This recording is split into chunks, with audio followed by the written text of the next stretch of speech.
let's learn how to smuggle fentanyl real quick. Package is just leaving a warehouse in China.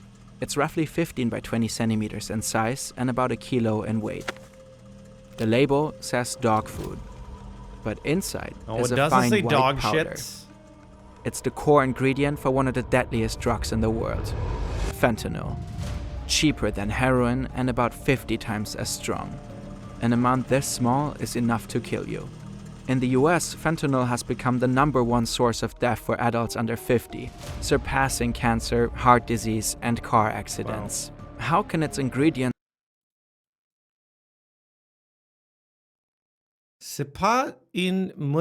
I don't know what this word means. This means it's not something do on stream.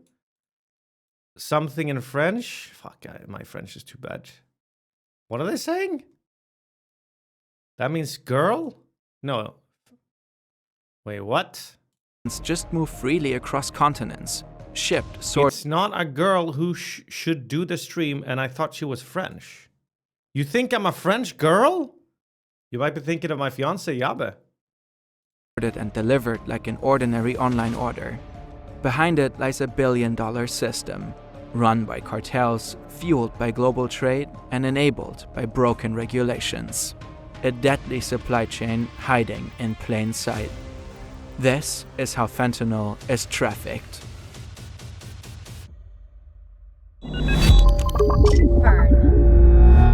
If you or someone you know is struggling with substance use, help us out there. Visit findtreatment.gov for support in the US, or check these platforms to find international resources near you. All links are in the description. Also, this video is partly based on this incredible Reuters investigation. Oh, for a second there, I thought I was going to say like, oh, and this video is brought to you by Fentanyl Express. Buy your fentanyl now. And the link in the description as well. This is fentanyl. It's been used in medicine since the 1960s, mostly as a painkiller. Today, it's also applied as an anesthetic. Its effect is insanely strong.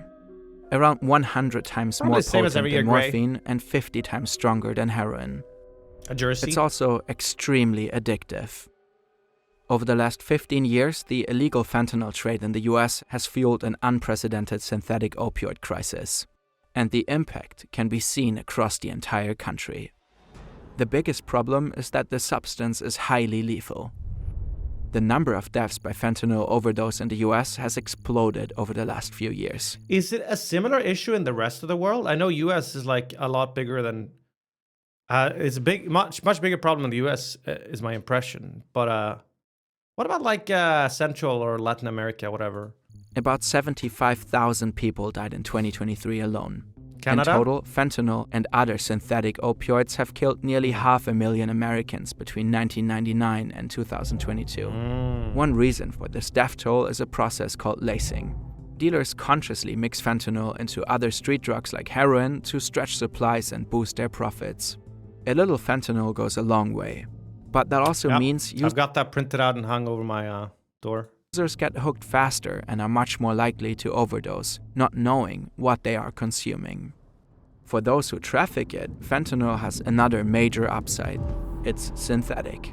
That means it's incredibly cheap and easy to produce. The business is so profitable that Mexican cartels have massively shifted to fentanyl over the last few years. Instead of cultivating huge poppy fields for heroin, they can simply fabricate the drug in a lab, receiving the base ingredients by mail. Most of the packages moving down the conveyor belts in China are carrying everyday goods, chargers, clothes, dog food. But hidden among those thousands of boxes are the ingredients for fentanyl.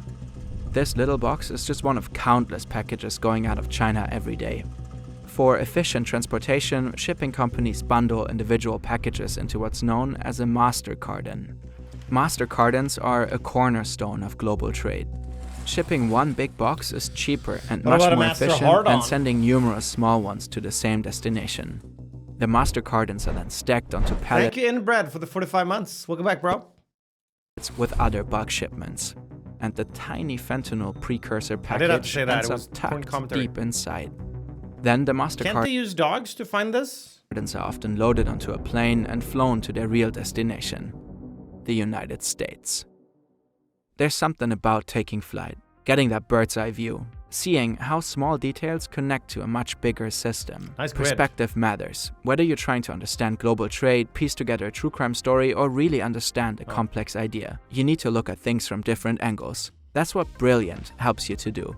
Guys, go to Brilliant and learn all sorts of 20% things. off. You can scan this QR code or go to brilliant.org/fern. 20% off annually, free for 30 days.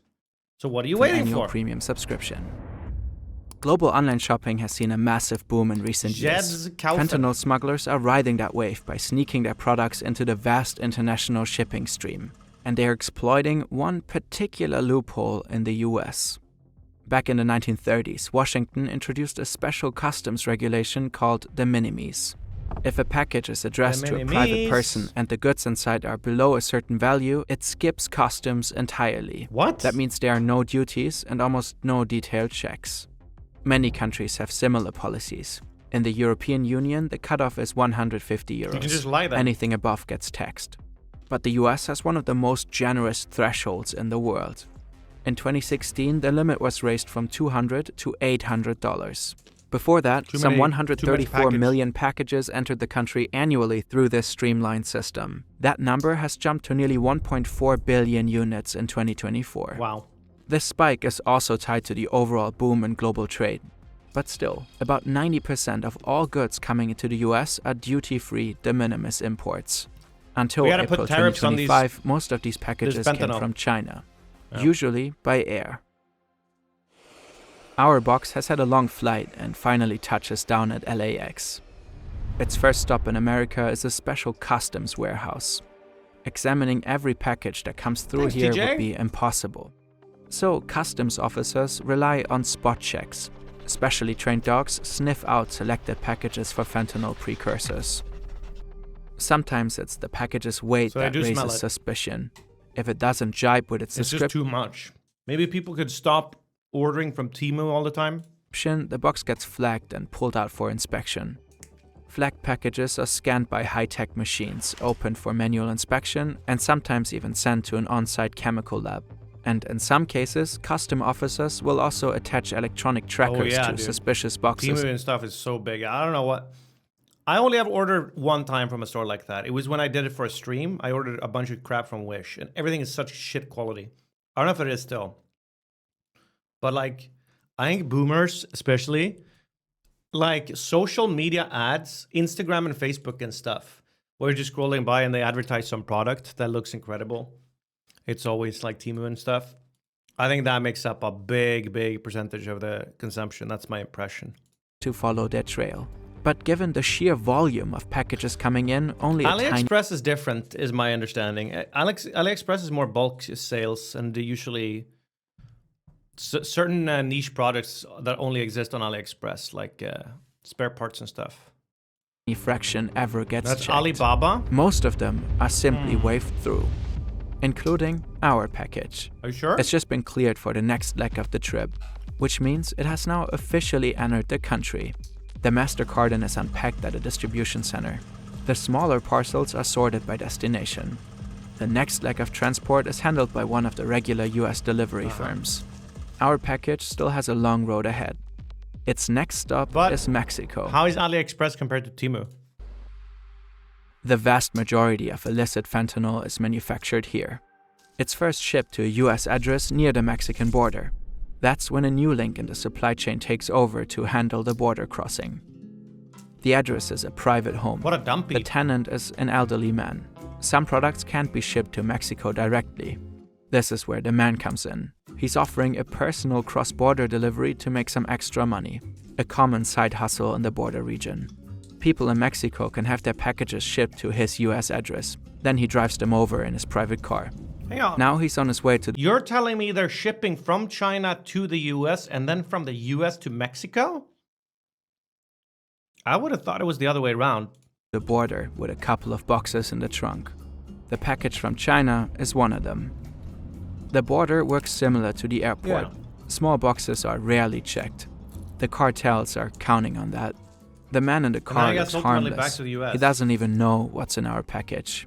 He's waved through. The next stop is a distribution center in the Mexican state of Sinaloa.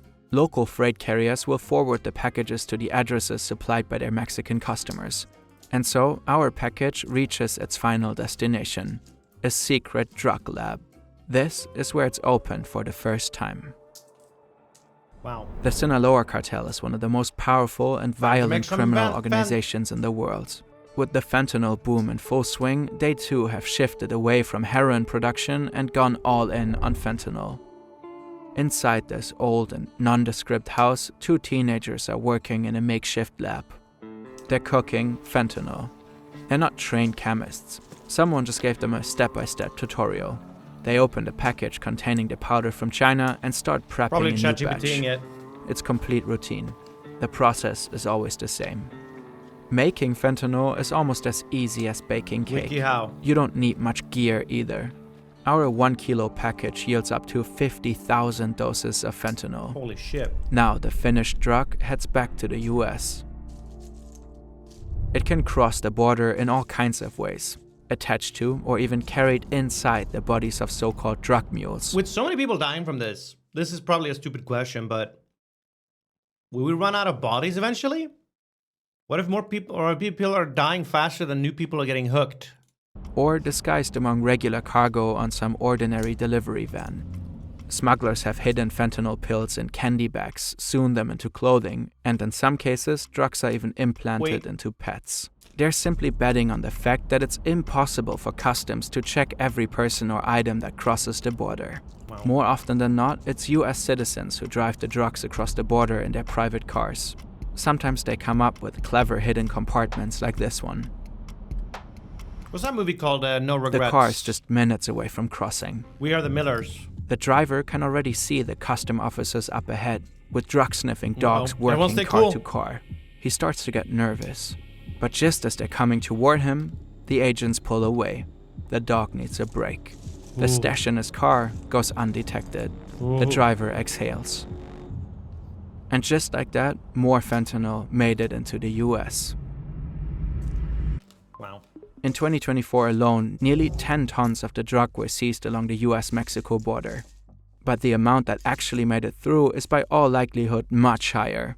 The fentanyl crisis has also become a geopolitical flashpoint. The US accuses China is attacking the US. China of fueling the epidemic on purpose. Beijing, for its part, claims to have cracked down on the fentanyl trade years ago. The real problem lies in controlling the precursors. They are much harder to regulate. Chemical suppliers in China are using false return labels and deceptive packaging to conceal their illegal business with fentanyl precursors. Washington has even talked about a new opium war. In April 2025, What would happen if all drugs became legal? You could just go to the store and buy whatever. Trump signed an executive order to eliminate duty-free de minimis imports from China and Hong Kong. He cited the ongoing health emergency posed by fentanyl trafficking as one of the reasons for the high tariffs on Chinese goods. China denies the accusations. Beijing says the crisis is completely made in the US, and therefore the sole responsibility of the American government. Meanwhile, Trump has also accused Mexico of not doing enough to crack down on the drug cartels. Curbing the international fentanyl trade is extremely difficult. The drug has long made its way beyond North America and reached places like Europe. Probes in several German cities have shown that fentanyl is already being mixed into street heroin. Getting off fentanyl without medical support is extremely hard, if not almost impossible. And as long as it can be produced and trafficked so easily, the business will keep booming. Business is booming. That was interesting. Fentanyl does not seem great, you guys. Don't do fentanyl.